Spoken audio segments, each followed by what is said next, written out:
पंडित राम प्रसाद बिस्मिल कहता है, हे ईश वार सो वार मेरा जन्म हो, कारण सदा ही मृत्यु उपकार का कर्म हो। यदि मरना पड़े हजारों वार भी मुझे, तो भी निध्या न लाऊं इस कर्म को कभी।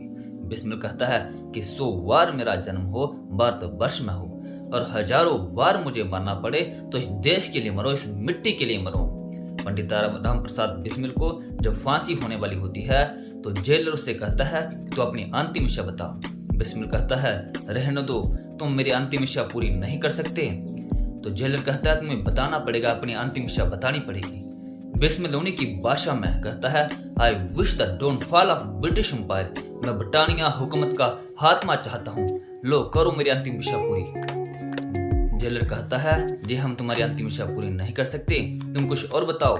जी हमारा प्रोटोकॉल है, हमें जहाँ पर लिखना होता है कैदी की अंतिम इच्छा, और नहीं बताया तो हमारी नौकरी चली जाएगी। बिस्मिल कहता है, जब मैं जेल में था तो मेरी माँ मुझसे मिलने आई। जैसे लोहा आग में पड़ने से पिघल जाता है, वैसे माँ को छूने से मैं पिघल गया। मेरी आंखों से आंसू आ गए और मेरी माँ कहती थी कि तू मौत को देखकर अभी से रोने लग पड़ा। बिस्मिल कहता है कि जब मुझे फांसी दी जाए तो मेरे मुख पर काला कपड़ा नहीं उड़ा जाए। जब मुझे फांसी दी जाए तो मेरी आंखों में देखना कि बिस्मिल मौत से नहीं डरता, मौत बिस्मिल से डरती है। ऐसे महान क्रांतिकारी जो पहला क्रांतिकारी था जिसने अपनी मुख पर काला कपड़ा ओढ़ने से मना किया था।